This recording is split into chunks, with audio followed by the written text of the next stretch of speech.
we discussed about the different inversions of a 4-bar chain, correct? So we discussed what is a Grashof kinematic chain and what is a non-Grashof kinematic chain. Then what are the different inversions, or you can say the different mechanisms that are obtained by fixing different lengths of a Grashof kinematic chain. So those things we studied. Then we observed basically there are 4 types of inversions that are possible, right? So 2 are crank rocker inversions, one is the double rocker inversions, then the next is double crank inversion. So these inversions are possible. Then after that, like I was trying to give you certain examples, certain real life examples of these such kind of situations where these mechanisms 4-bar chains are applied. So there are n number of applications where there are these 4-bar mechanisms, or you can say the Grashof mechanisms, they have been applied. There are so many applications, right? So let me discuss few of the oldest application, right? So first, let me share my presentation with all of you.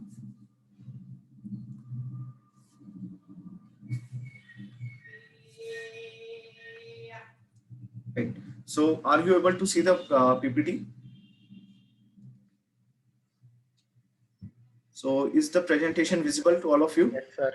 Yes, sir. Okay, fine. So if you observe here, so this is the example of basically a crank rocker mechanism.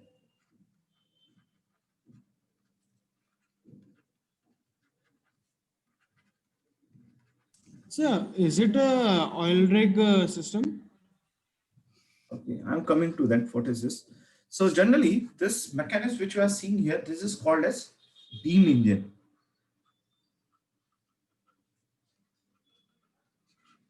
Right? So what is this beam engine? Right? So this is nothing. A beam engine is a modification of steam engine, which is, you can say it that it's just a type of steam engine used to draw, right? Used to draw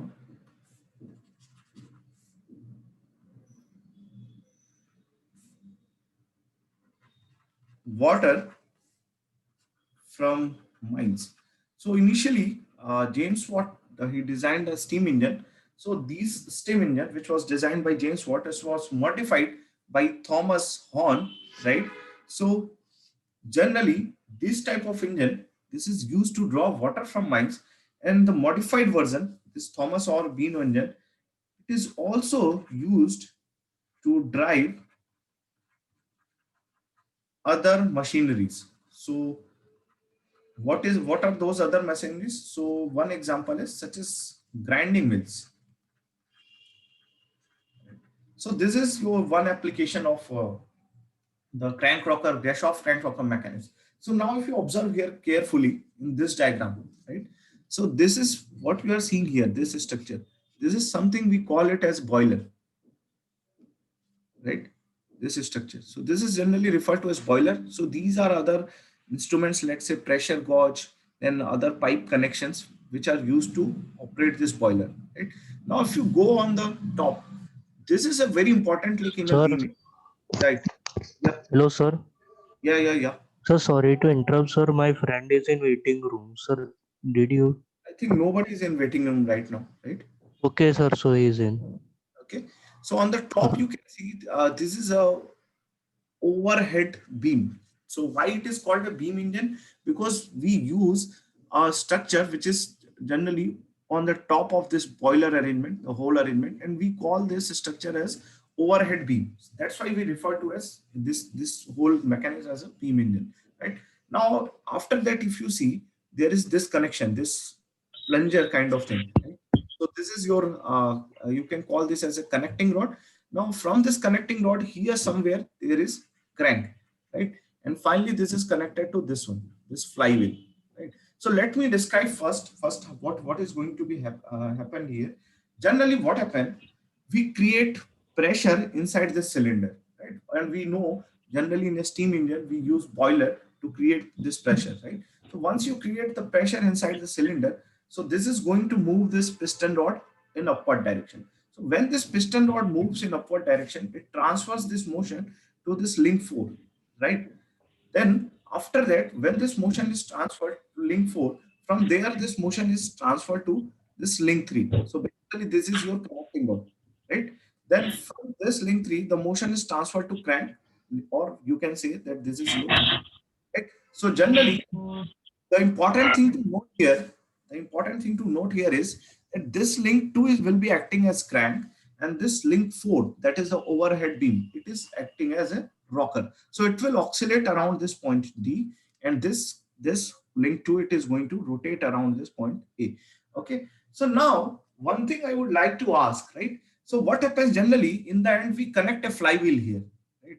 So this is your crank. So generally we connect a crankshaft. So if you take a crankshaft, let's say like the crankshaft will be in a direction perpendicular to this PowerPoint presentation. So to that crankshaft, we connect a flywheel, and in that flywheel, we store some energy, and this energy is used to drive other machineries. Let's say you can say grinding mills, right? So one thing I would like to ask, can we operate this engine in the reverse manner also?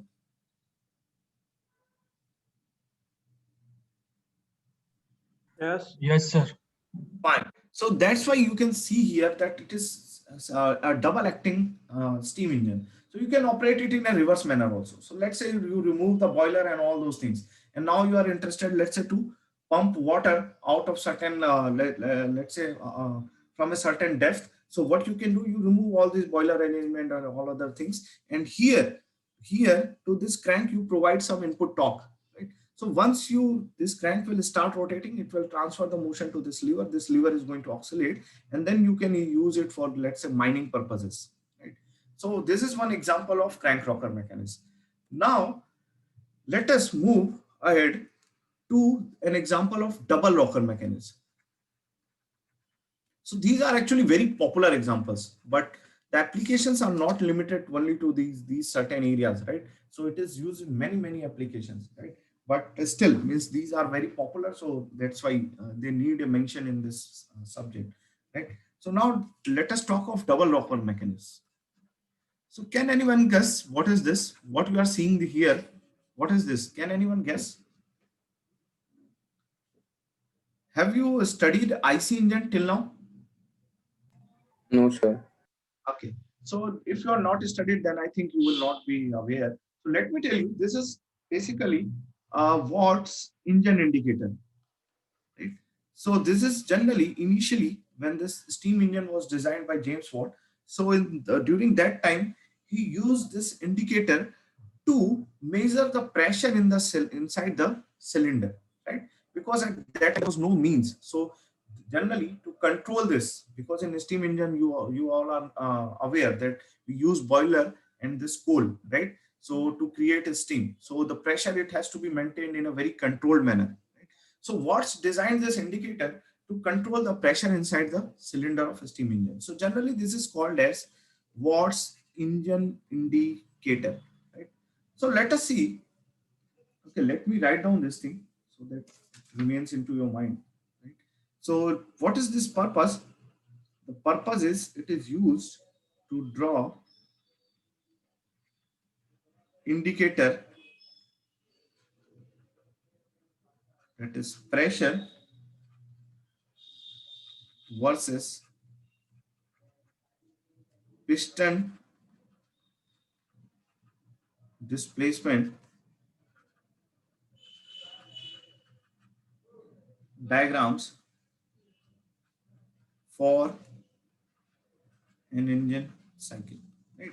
So this is very important, that the simple purpose of this is to draw the pressure versus displacement diagram. So let us see how this functions. So see, it is very easy to guess. So it consists of, first of all, this fixed link 1, then this link AC, this is your link 2. Then if you go to this CD, right? CD, this is your link 3. But what we do, we extend this link CD till this point E. Just remember that. So in a way, you can say this link CDE, this is a single link, right? Now, again, in a similar way, this link BFD, right?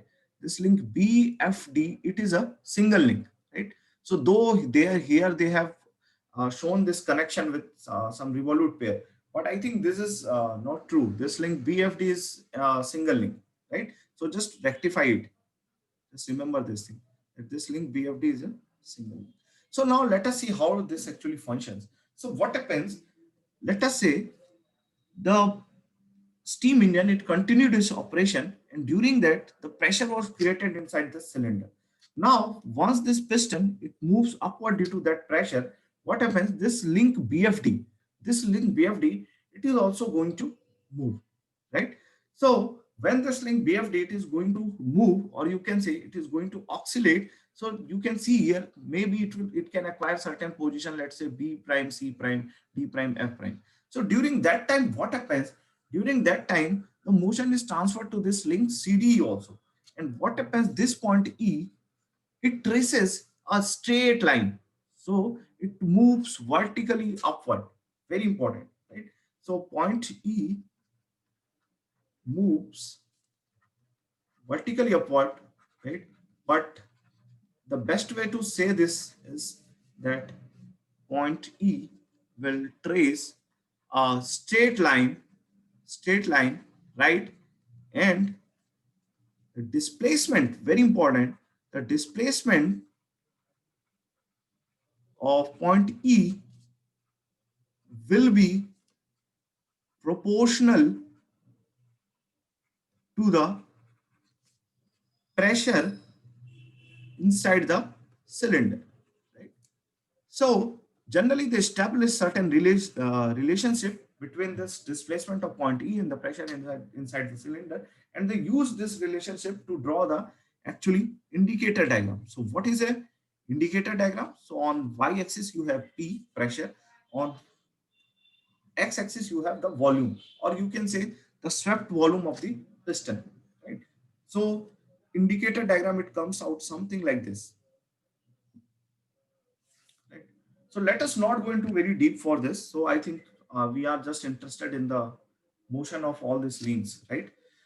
Now let us move ahead and take the example of double crank mechanism,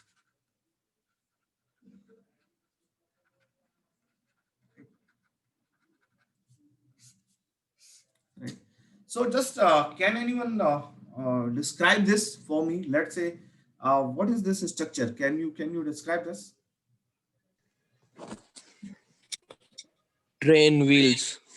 Right? So this is simple. Your steam engine locomotives initially, or you can say your train wheels, they are designed in such a way. Like, so in the initial days, the steam locomotives usually, they were designed, the wheels of those steam locomotives, they were designed in this manner, right? So if you observe here, so what happens? These two links are there, that is link 4 and link 2. They are going to be acting as cranks. So you can observe here this structure which you see here, right? So this is your crank here, and similarly here. So this is your crank. Then there was a link 3 which was connecting these two links 2 and 4. So this is your link 3, which you can very easily observe here, right? Now coming to this, so there was again one link that is called as link 1. So here you can actually model this thing, right? So this structure as link 1, very important. So here what happens, here if you see this link 3 and link 1, they are kept parallel to each other. So now what happens when you give motion to this link 4, so the same rotation, so let's say if this link 4, it is moving some certain angle theta, so the same rotation will be transferred to this link 2, right? And this is how the steam locomotives, they propel in the forward direction. So this is one example of double crank mechanism. And what is this? So this is nothing, this is coupled wheels of a locomotive, correct? So I think till this point, is there any doubt? So just ask me. So till this point, is it clear? So this is just the application part which I showed you, right? So the different applications of Grashof mechanism. So anything which you want to ask? Anybody? So shall we go ahead? Yes, sir. Okay fine, तो अभी कोई doubt नहीं है till this point there is no doubt? Sure हो ना? देख लो एक बार, ठीक है? Okay, fine. Then let us move ahead. Let us move ahead.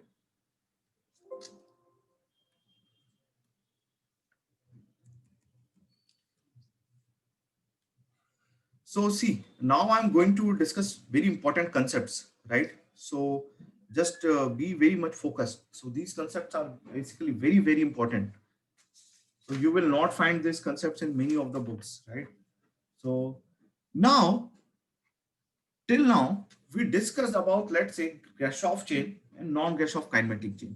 Now let us discuss about the situation when the sum of lengths of the shortest and longest link, it will become equal to the sum of the lengths of intermediate links, or you can say the other two links. So what is going to happen in that situation? So let me give this name. So generally these mechanisms, they are called as transition mechanisms.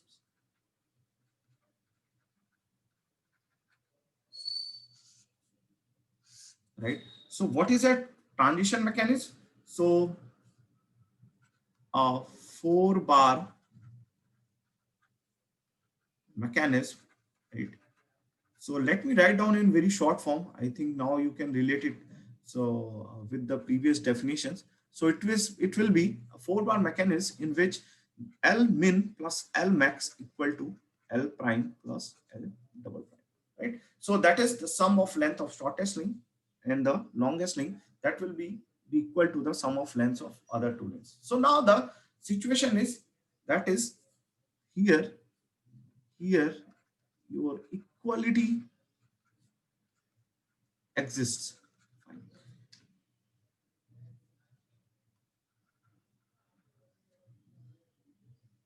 Now, an important property of a transition linkage, which I'm going to mention, and then I will show you through different examples. What is that important property, right? So let me write down.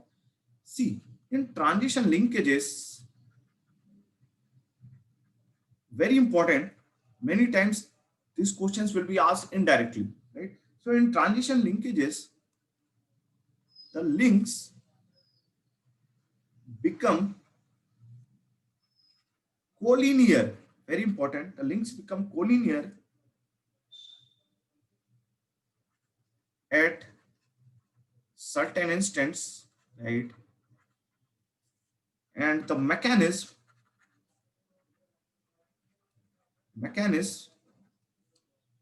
can move in an uncertain manner.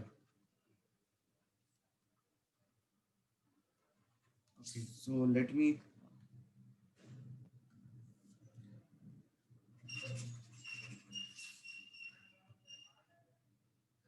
use a different word here. So at particular instance, you can call it. So this is an important property of a transition linkage, right? So what happens, sometimes the links in a transition linkage, they can align with each other, right? And during that the mechanism, it can move in a very non-unique fashion or in a very random manner, right? So let me then provide this. So what happens usually when transition linkages are designed, so in that case, what happens, to provide this uncertain configurations, the links are actually directed in the proper direction by two ways. Okay, so I will make this thing more clear. Let me give you some examples. This thing will become more clear. So the links are directed in the proper direction by either inertia of the links, right? Or by adding extra couplers. So now let us take some examples and let us go ahead one by one. So the first case of a transition mechanism is very popular, parallelogram mechanism. So one example of a parallelogram mechanism we saw just right now, that is the coupled wheels of locomotive, right? So that is also one example of a parallelogram mechanism. So what is happening in a parallelogram mechanism? In a parallelogram mechanism, two opposite links are parallel and equal in length, right? Now, let us talk about the inversions of a parallelogram mechanism. What are the different inversions which are possible for a parallelogram mechanism, right? So, can anyone guess? So, let's say in a parallelogram mechanism, I am saying that the links will be, so this will be a simple structure of a parallelogram mechanism. Right? So see here. So let me call it, let's say, since equality sign is going to exist. So let's say these two links, they are equal in length and both will be L-min, because we can see that both are equals in length. So we can say that both are shorter links. Then these both you can call it as, let's say, Lmax. So there is as such no distinction, right? So you can, let's say, if you take this Lmin and take this as Lmax, then you can call these as L prime and this as L double prime, right? Nothing. So in a way you can say there are two shorter links and two longer links. So here the opposite links, they are parallel and they are equal in length. Now let us say if I have to check that, okay, if I fix this link, let us start with this.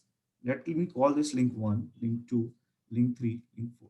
So if I fix the link 1, so just tell me what will be the type of inversion which I am going to obtain. Will it be a crank rocker or a double rocker or a double crank? Just answer. Double crank. Very easy. It will be a double crank. Fine. Now let me fix this link, link 2. Then in that situation, what is going to happen? Double rocker.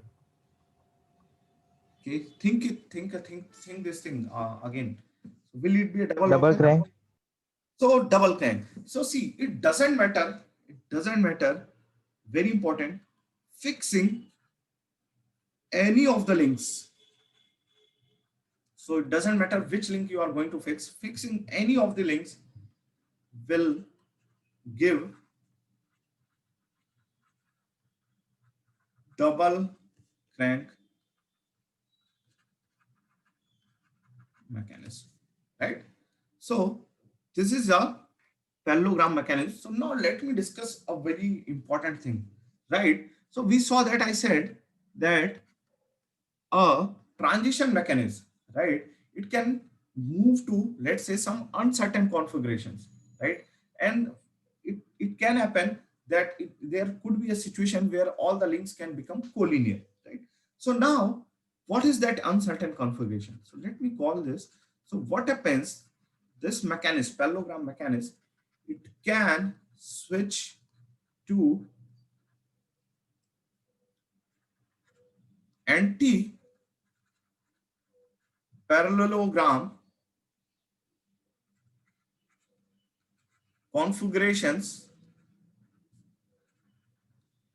during, okay, collinear situations, right? So what happens if you observe in the previous diagram here, let me rotate this link, link 2, link 4. So you can very easily observe here that after some time what is going to happen, this link 2, right? Okay, this link 4 here, right?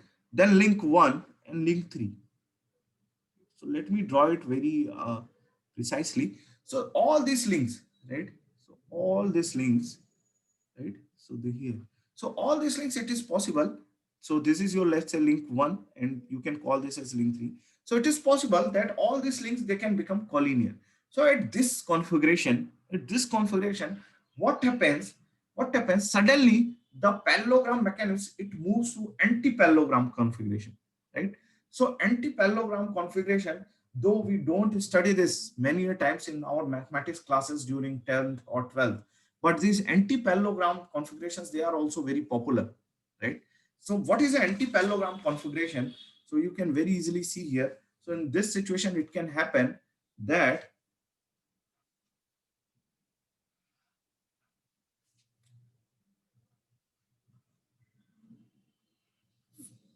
So this is very easy to guess. In this situation, it can happen that now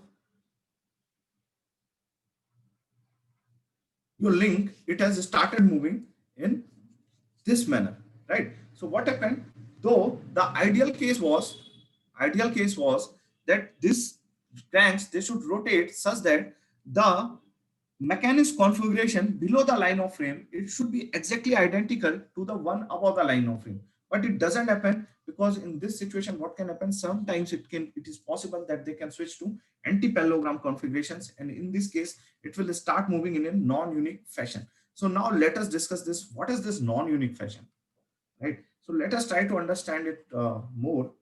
What I mean by non-unique fashion. See, a non-unique fashion is nothing. It's very simple. So unique means there will be a unique input-output relationship, right, between link 2 and link 4. So let's say if this link, it is moving through certain angle theta 2. So this link 4, it is also going to move through certain angle theta 4. So if you observe here, so theta 2 will be equal to theta 4, right? Now, can you tell me what will be the ratio of angular velocities if I ask you here? So let's say if I ask you what will be the ratio of angular velocities of this input and output link, that is omega 2 by omega 4. So can anyone just tell me? 1. So it will be definitely 1, because these two, they will rotate at same speed and they are traveling the same rotational displacement within, let's say, the same given time interval, right? So that's why this omega 2 by omega 4, it will be generally unity, or you can say it will remain constant. So there is a unique input output relationship right now. But in anti-parallelogram configurations, what can happen? This relationship, it disappears. So let's say this is moving, so some theta 2.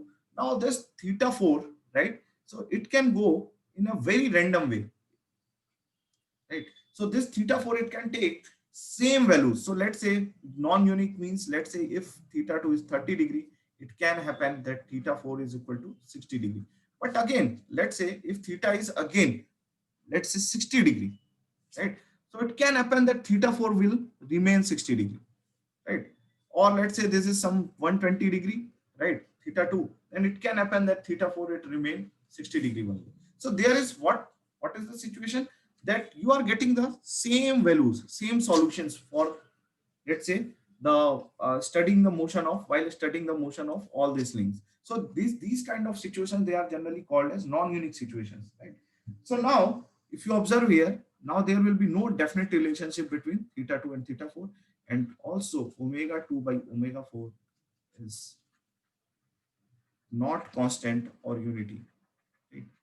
So there will be also no definite relationships between the motion of input and output links.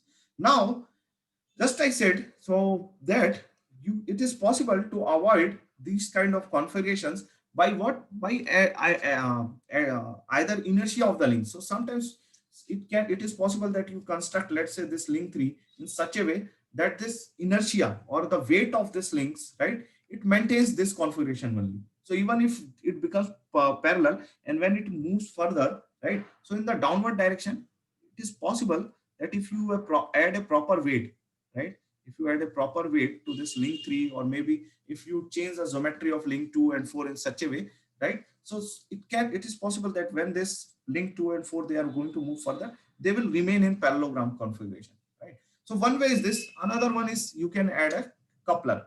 So this is nothing. So adding a coupler means, let's say if I build a structure like this. So here, see here.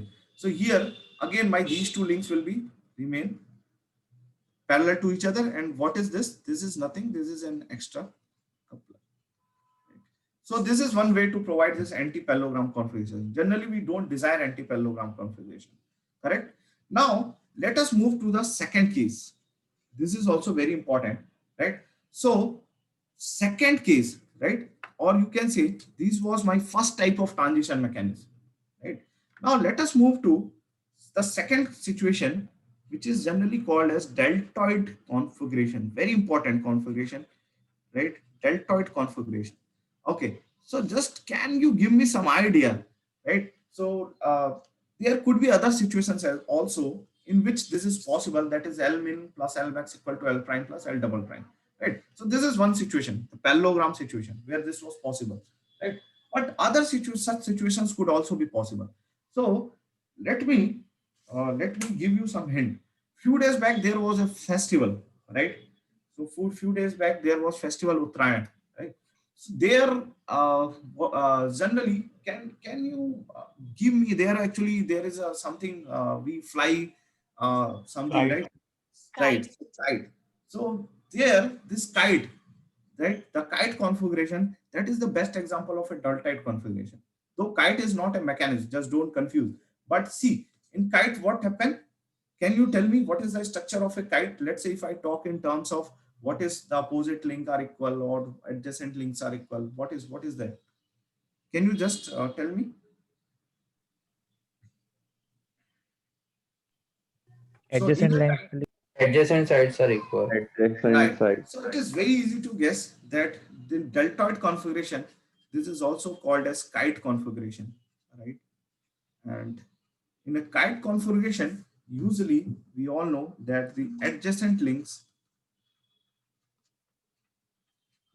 are equal in length. So see, all these I am discussing the exceptions of a Grashof and non-Grashof mechanism, correct? So just remember this transition mechanism, that is also very important. So adjacent links are equal in length. Now let us move forward. Okay, now here comes a very important thing. Now let's say fixing any one of the longer links. Now let's talk about the inversion. Please. Now just tell me quickly, right? So better call it deltoid mechanism. That's it. Right. So just tell me quickly that if I am going to fix any one of the longer links, right? So let me draw this first. Let me draw the kite configuration. Okay. This is kite configuration.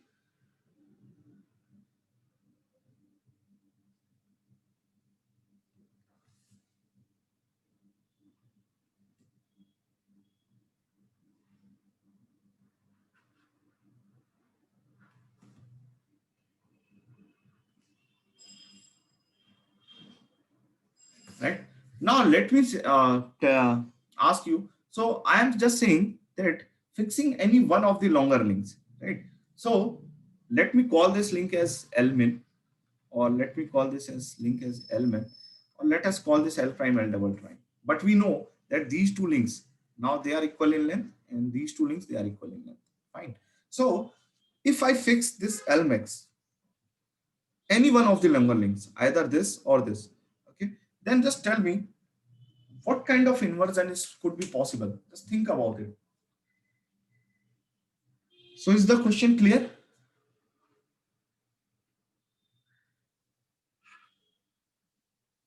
So is the question clear? No, sir. So I'm just asking that I have, if I'm going to fix any of the longer links, right? So let's say I fix this one, any one, right? Either you can fix this or either you can fix this. So let's say initially I fixed this link, right? So what type of inversion is possible? A crank rocker, a double crank, or a double rocker? Crank rocker. Right. So here it is very easy to guess that a crank rocker mechanism will be obtained. So see, sometimes, okay, I ask you directly, but sometimes if you have to judge this, so you can simply imagine, let's say the adjacent link, this link you can, let's say, imagine as the input link, and this link you can imagine as the output link. So you can just, let's say, name this point A, B, C, D. So you can simply turn these points and trace this point D. You can turn this link AD and trace this point D. So let's say it moved to this, right? So now how BC is going to move? Because let's say assume BC is the output link. So how BC is going to move? So see, D point came here, right? Then C point will come to this location, right? Almost this location, right? Then this B is connected to C. So B is going to move something like this. It will come something like here, B dash. So if you do like this, then it is very easy to guess that it is not possible that this link BC it can have full rotation, right? So generally in this case, what happens? A crank rocker mechanism is obtained, right?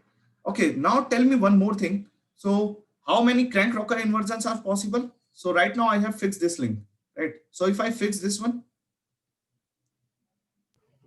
okay, so then we can obtain another crank inversion. So two crank rocker possible, two crank rocker inversions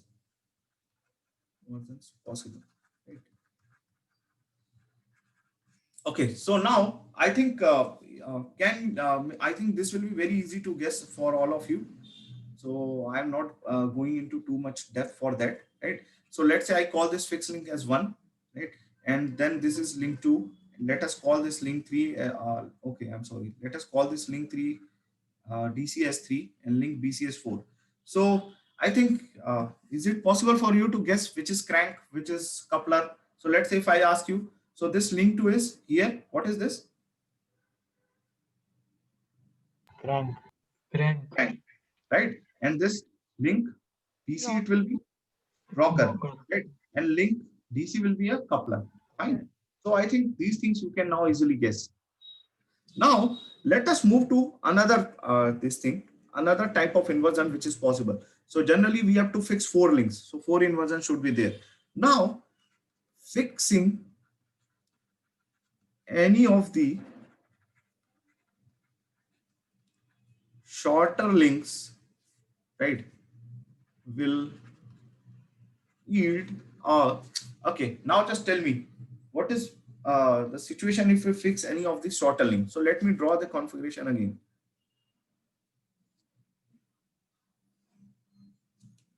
Right now I fix the longer links. Now I'm going to fix the shorter link.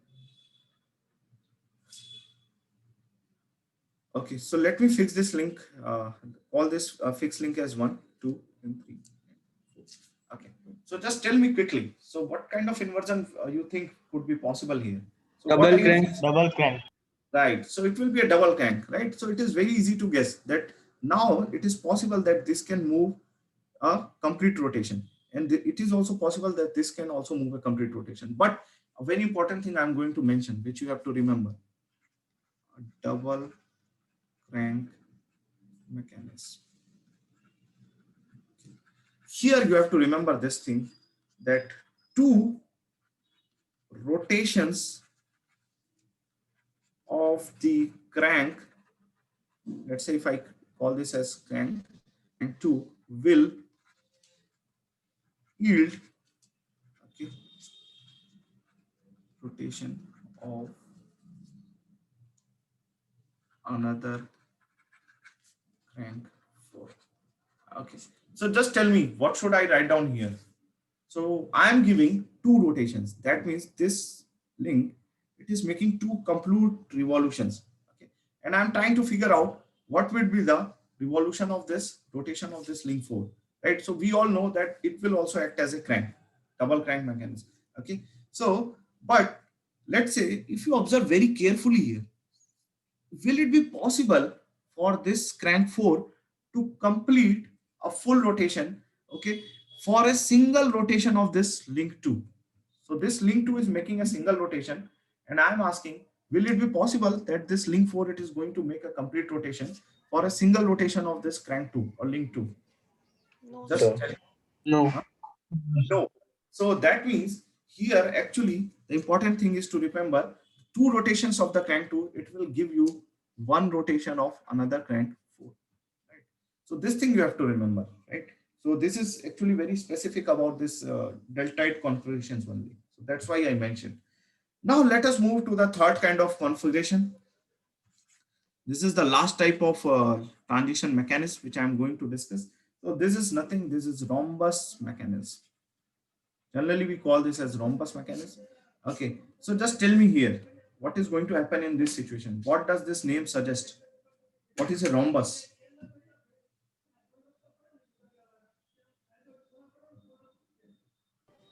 Can you tell me, anyone, what is a rhombus? Kite shape. So all the sides are equal but not perpendicular. Okay. See, so all the links are equal in length. That is a rhombus. Okay. All the links are equal in length. Okay. Equal in length.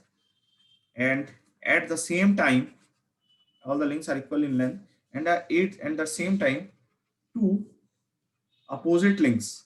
Definitely in a rhombus also, you know that two opposite links, they will be parallel. Okay. So let me mention one very important thing here. Only in this configuration, no two links are parallel. Deltoid or kite configuration. So you have to just remember this. Other configurations, the links are parallel. So here, all the links are equal in length. So that is your rhombus. Now I'm not going to actually discuss too much on this one. So this is your simply rhombus here, here. So all the links, they are equal in length.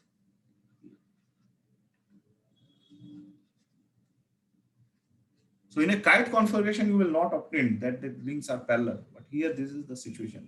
So all links are equal in length. Now, if I fix any of the link, so just tell me quickly, what is the situation here? Fixing Double any, crank. So huh? double crank. Very good. So fixing any of the links, it will give you double crank mechanism. Okay. So these are the exceptions. So one thing I would like to, let's say, ask all of you, just try to see the applications of all these transition mechanisms. So I'm not going for that right now, but this is consider this like for your interest purpose, because these things I told you because sometimes they are asked in let's say directly in gate examination. So they will ask you indirectly in gate examination or IES, that they can ask you in such a way that okay, in which mechanism it is possible that two rotations of the crank, they are going to make one rotation of another crank, right? So such kind of questions, right? And then uh, what are uncertain mechanisms, what is uncertainty configuration? So these things you have to remember, right? Now in a rhombus mechanism, this is feasible that okay, that if we fix any of the link, it is going to give us double crank in all the cases, right? So just try to see the applications of this transition mechanism. So now I'm going to move further.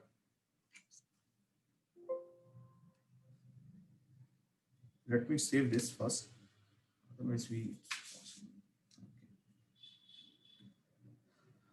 So now I'm going to move further, and now I'm going to discuss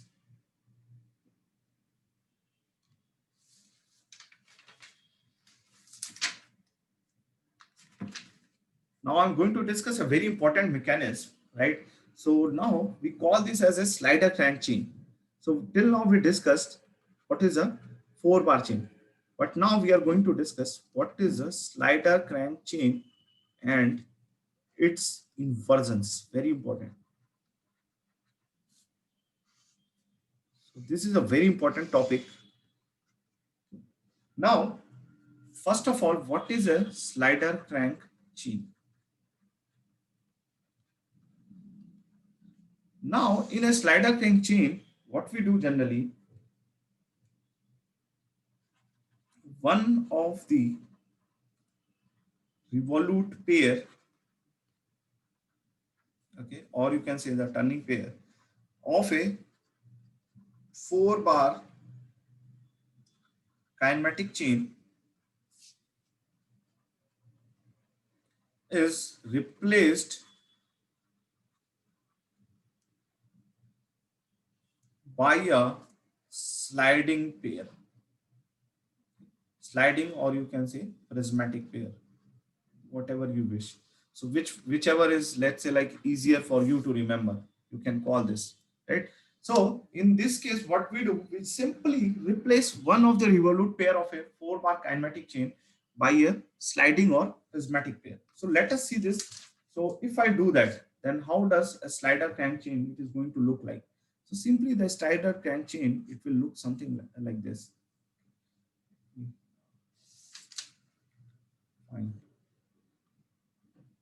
So right now, let me just represent this in the form of a chain only. So now this will look something like this.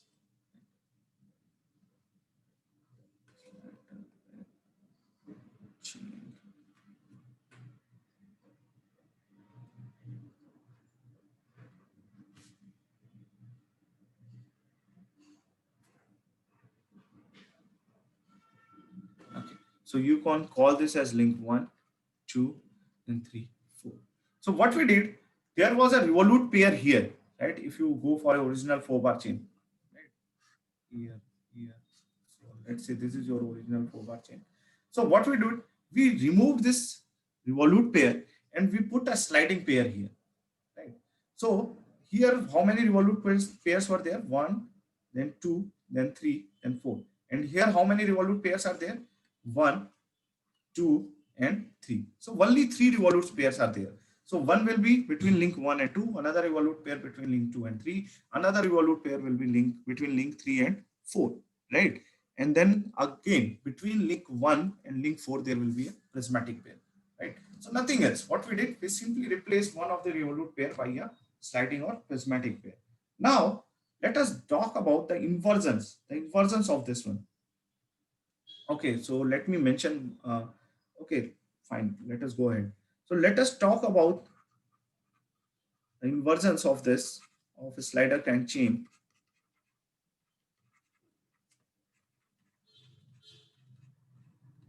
Okay.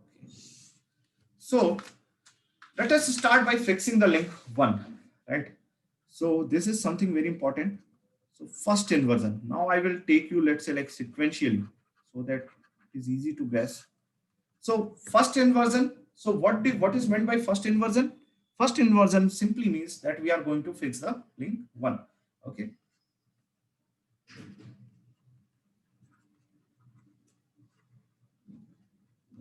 Okay. Now, as soon as I fix the link 1, so generally we draw the kinematic diagram into this way.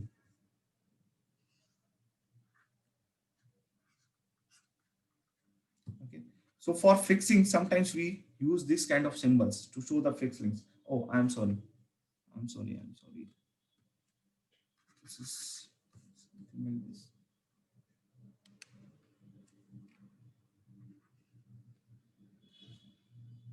So you have to remember. So generally a slider is shown like this, right? So this slider is shown like this. So this is your link 1 and 2, 3, 4. Now what I have done, I have just fixed this link, this one, right? So just tell me quickly, so what kind of inversion are you going to obtain here? So see here, we generally we don't generally talk of crank rocker, double rocker, or these kind of thing, because ultimately here there is no oscillating link.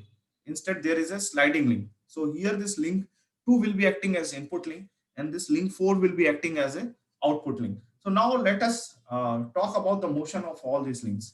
Okay. So link 2. Okay, so let's say this link 2, it is going to act as a crank. Okay.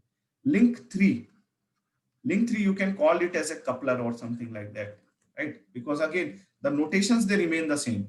So link opposite to the fixed link is a coupler. Now link 4 is slider. So the crank will rotate, we all know. Okay. In this case, coupler will simply oscillate. It is not going to make full rotation. And what is going slider? Slider will simply translate. Right? Okay. So now let me give you some example. So just give me one example of this one very quickly. I have discussed many a times one example of this first inversion of a slider crank mechanism, or let's say slider crank chain. So just tell me quickly. So where you find such kind of situation? So crank 2 is rotating, okay. Then link 4 is simply translating. So can you relate it to some real life situation? So I have actually told you this thing. So if you remember when I told you, huh? Sir, hydraulic press? If you remember when I discussed the difference between IC engine. IC engine, very easy. So this is a simple example, or you can say the application are, let's say the reciprocating engine, or you can say simply the IC engine. And second example is reciprocating compressor. Right? So these are the examples. Okay. Now you can very easily guess that this will be 4. This link 4, it will be acting as a piston. Link 2, we already know in IC engine we call this as crank only. Then link 3 is connecting rod, right? So you can let's say like quick, let me write down quickly link 2 as crank, right? Then link 3 as connecting rod, right? And link 4 as IC engine. I'm sorry. Link 4 as piston.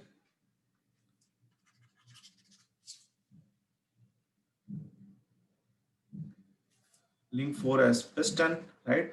And what will be link 1? Just tell me, what will be link 1? Frame. Frame, fine. So what is the frame in case of a IC engine?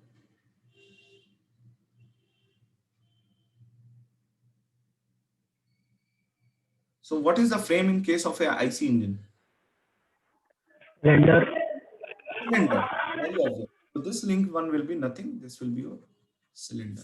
Fine. So similarly, the reciprocating compressor also you can form in a similar way, right? Only in a reciprocating compression, what is going to happen? In a reciprocating compressor, just the input output, these things will change, right? So in a reciprocating compression, it can happen that this is going to be your what input link, and this will become your output link, right? So generally we use the input and output link terminology in case of a slider crank interchangeably. Sometimes we call this one as input, this is as output. For IC engine, which will be your input? For IC engine, link 4 will be your input, because we know that power is finally delivered to the crankshaft, right? Now, let us move ahead and let us talk of a very interesting mechanism, or you can say the second inversion. So what is a second inversion? Just tell me quickly. What is meant by second inversion? Fixing Fixing link. link 2. Fixing link 2, right? So fixing link 2 of the slider crank. See, this notation, like it is not very universal. In other books, maybe you can directly find out. But what is the point here? That it helps us to remember all these inversions, right? First, second, and it gives like a systematic way to overlook into this. So otherwise, there is as such no compulsion. Once you are familiar with all these things, so there is as such no compulsion that you have to like follow all this thing, right? So here we are simply fixing which link? This link 2, right? This one. So this link 2 we are going to fix now. Okay. Now, what is going to happen when you are going to fix link 2? So let us see this very carefully, right? So, okay.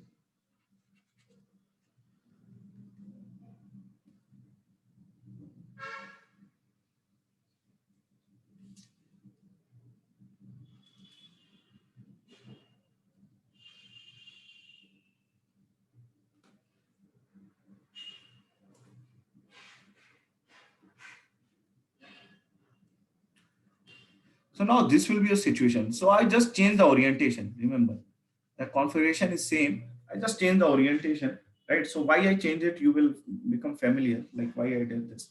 So this is your link 2, right? Again, this is your link 1. This is your link 3.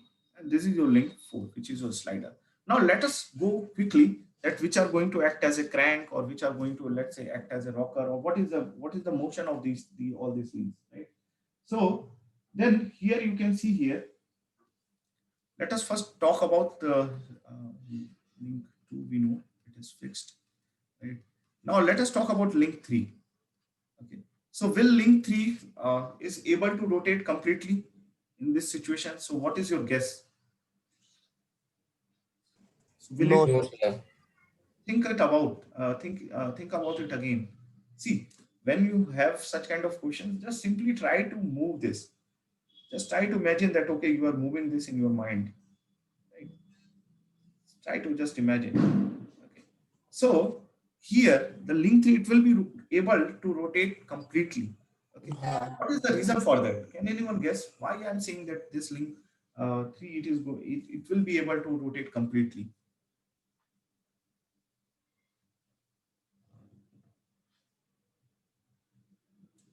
See, very carefully if you observe here, there is a prismatic pair between link 1 and 4, correct? So as soon as this is going to rotate, this slider, it is going to slide with respect to link 1.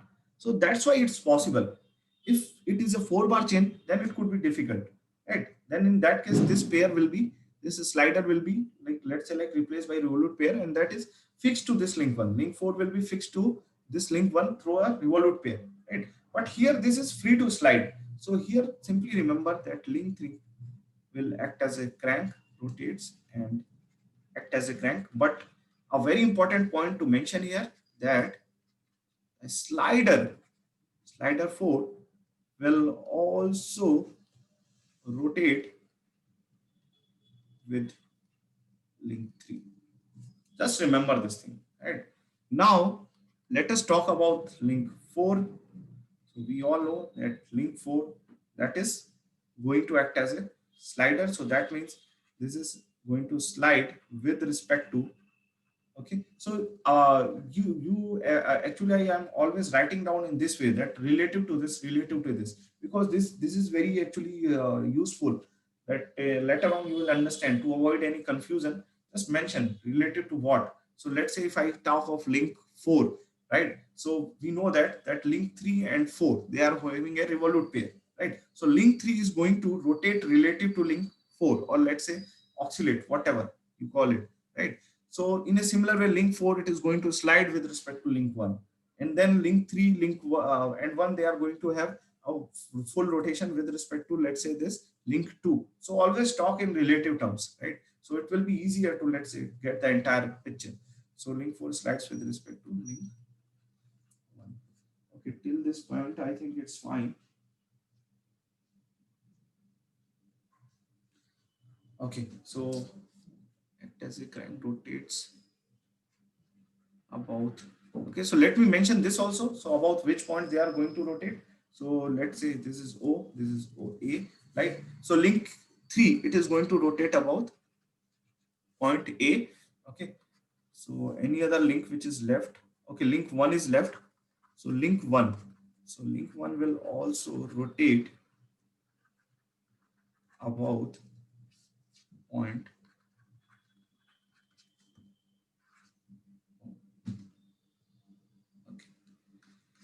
So fine. So these are the different motions which I have defined for all these things, right? So now what is the application? So let us try to see the application. Okay. So, okay. Also one thing, remember that link 1, that is also going to act as a crank. Okay. Though we will not call it as a crank in this case, because this is actually a different situation. But here just remember that link 1, that is also going to make a complete rotation, but about point 2, and link 3, it will make a complete rotation about point A. Okay. But generally we call this link 3 only as a crank. Okay, so once you declare this as a crank, the other link you will name something else. Okay, so it's slight difference, but it doesn't matter. You have to just remember that which one is rotating fully, which one is not. Okay, so let us talk about a popular example of this one. So this is your Whitworth quick return motion mechanism. This is a very, very important example, right, of this second inversion of a slider crank chain. So if anybody asks that what is the Whitworth quick return motion mechanism, that then you have to remember that is basically the second inversion of the slider crank chain, and you have to just remember that you are going to fix the link 2, right? Other things, crank, and let's say what will be the rotation of link 2, link 3, link 4. Once you draw all this thing on your sheet, all will become clear, right? The only thing which you have to remember is that which link you are going to fix and which is this inversion. Is it second inversion? Is it third inversion, right? So other things, they immediately become clear once you draw them on the sheets, right? So now let me draw the, okay, Whitworth quick return motion mechanism. First of all, just tell me, have you seen this anywhere, that this Whitworth quick return motion mechanism? Okay, so let me ask you, did you attend that workshop in your first year or second year?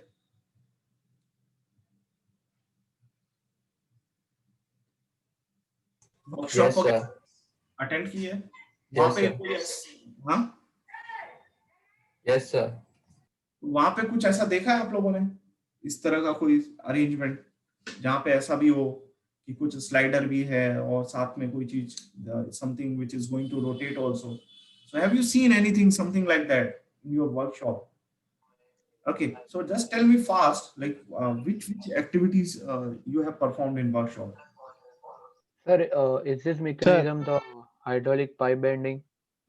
Hydraulic pipe bending, right? One is this. Other activities which you have done in your workshop. Have you done something related to, let's say, metal cutting or something like that? Yes, sir. sir, lathe machine. Sir, The lathe step machine. cutting, Huh? step cutter, What? Please repeat. the step cutter.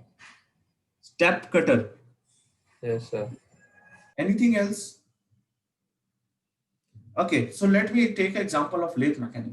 In a lathe mechanics, what you do, you fix your this thing into your chuck, right? The workpiece, and then you slide the tool, right? Using some, let's say, this lead screw arrangement, and then you just cut the this thing, the workpiece. You then just work on this entire workpiece. But is there any connection, let's say, between this lead screw arrangement and your workpiece? I think there is no connection between chuck and your lead screw. As such, they are not connected in a, let's say, in such a way that we can call them as mechanism or something like that, right? So one is this. So any other cutting tool which you have observed? So only lathe you have done. Besides this lathe, any other metal cutting tool? Sir, hand grinder maybe. Hand grinder.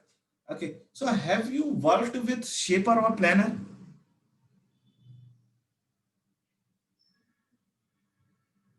I think you have not worked with shaper or planer, right? Okay. Okay. So let me mention this. See, this is Yes, sir. general. Have you worked? Okay. Sir, I have seen how it works. Okay. So Sir, it's like that train mechanism, and the tool is attached at the front, so it slides back and forth and cuts very slow. good. Very good. That means you have seen it, right? So just visit workshop sometimes and you will find this thing, this second inversion of slider crank chain there, right? So this Whitworth quick return motion mechanism is nothing.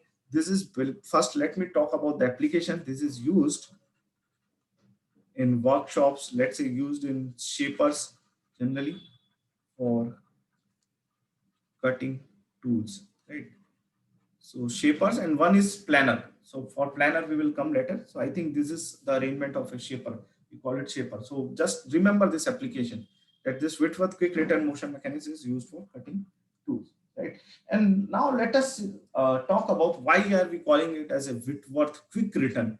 So Whitworth is fine, the scientist who developed this kind of device, right? So his name is Whitworth. But what is the purpose of this word, quick run return motion? So quick return motion is nothing when you talk of, let's say, cutting tools. So generally, there are two strokes involved. One is forward stroke, one is return stroke. Right? So forward stroke, it cuts the tool, Return stroke is the idle. Idle, that means no operation is done in this during this return stroke, right? So that means if no operation is being performed during this return stroke, so it has to be shorter. We need to keep it shorter so that we can operate our shaper in a very fast manner, and we can cut as many workpieces, metal workpieces as much possible, right? So in that case, we try to keep this return stroke shorter, and that's why it is called as a quick return motion mechanism, because the return stroke is shorter, or you can say shorter or quick than the forward stroke.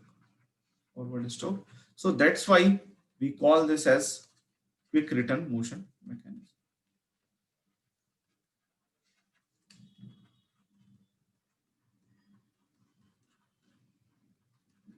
So is it clear right now to all of you? Now let us move ahead, that how the arrangement looks like in actual situations. So see here,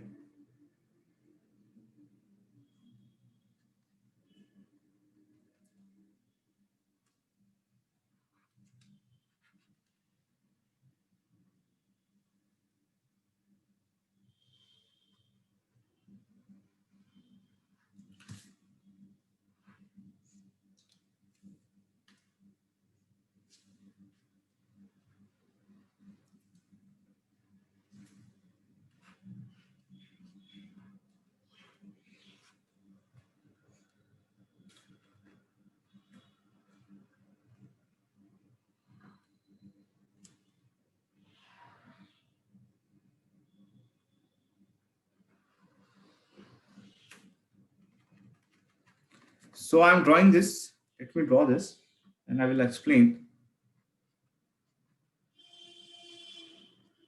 Okay, fine. So this is my all this thing. So again, link 2, and link 3, and link 1. This is your link 4. Okay, let me call these points as O, A. Let me call this point as B. Right? Okay, fine. Now you can very easily, let me call this point as C. You can very easily guess here that what actually I have done. I have connected two extra links. One is this link 5. Right? So in a Whitworth quick return motion mechanism, although all other things there, the configuration, they are going to remain the same. Just I have added two extra links. One is this link 5 and then this link is 6. Okay. So now this link C6 is your tool, which is going to perform the cutting operation. A very important thing which you need to remember while drawing such a mechanism is that you have to keep this thing, right, the tool in coincidence with the line which is going to pass, horizontal line which is going to pass through this point 2. So this link tool, it should be kept in coincidence with this line, right? So it should be aligned with the line which is going to pass through this point 2. Right? So this thing you have to remember if you are going to draw this mechanism. Right? Now, how this performs? It's very simple. So see here, the link 3, it is going to, when it is going to rotate. Okay. So now the link 3, when it rotates, it will rotate this link 1 also along with it. And at the same time, this link 4, it is going to slide with respect to this link 1. Right? So now once this link 1 is going to rotate, so what is going to happen? This motion will be transferred to this link 5, and from the link 5, it will be transferred to this tool, and this tool is then going to reciprocate in the forward and backward direction. So very simple, very simple. Now, when we discuss Whitworth quick return motion mechanism, there is something important which we use.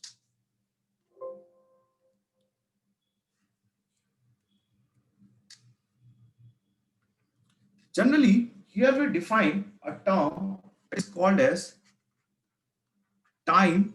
Sometimes we are interested in this thing, that is time of cutting stroke. Okay, or you can say the time during which the cutting is performed and time of return stroke.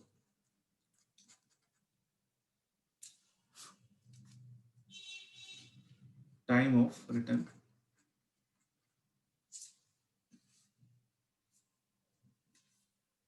stroke. Fine. Okay, so fine. Sometimes we are interested to like figure out this thing, that what will be the ratio of these two. Okay, so first of all, just right now for some moment, just tell me till this point, is there any doubt? Any doubt till this point?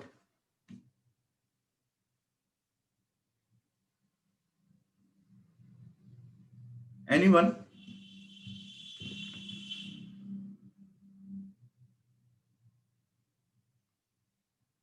No, sir. Anybody? Clear है अभी सब कुछ यहां तक? क्या हो रहा है, क्या हो रहा है, कैसे हो रहा है? Is everything clear? So just try to respond, because sometimes I am also not sure like whether you guys are getting all these things or not, right? So is it fine? Are you getting everything, each and everything what I'm telling? So that's why right now I'm going very slow, because these are very basic topics. But after some time I will slightly go faster. So that's why, because right now for a few days I will remain slow, but then I will catch up some speed. So till now this everything is clear. Yes, sir. Yes, sir. Okay, fine. So okay, then for today I think let me stop here. I think for today let me stop here. It will be enough. Then this time of cutting and return we will discuss later on. Maybe like so many things can confuse you. So that's why. Right? Okay. So any doubt, anything else which you want to ask me?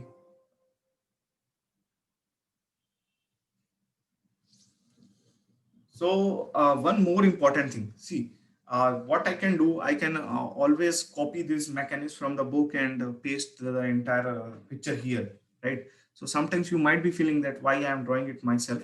So see, I will suggest each one of you to draw these mechanisms yourself, right? So practice it many a times. Take a copy, pen, and keep drawing this, because then only you will be able to remember all these arrangements, all these mechanisms. Otherwise, if you just see it from the book, right, and if you are not going to practice by drawing it regularly, constantly, then after some time, what will happen? You are going to forget it, right? So it will not remain into your mind. So why I do this? Because drawing actually sometimes it creates a good impact on mind, right? So just try to do that. And again, fine. So if anything else which you want to ask, so regarding something else, let's say like, okay, so shall I end the meeting? Yes, sir. Yes, So sir. are you guys getting interested in this subject or not? First of all, tell me this thing. Yes, sir. So, okay, Yes, sir. fine. Okay, then let me end this meeting. Okay, fine. Thank you, sir. Thank you, sir. Okay, thank you all of you.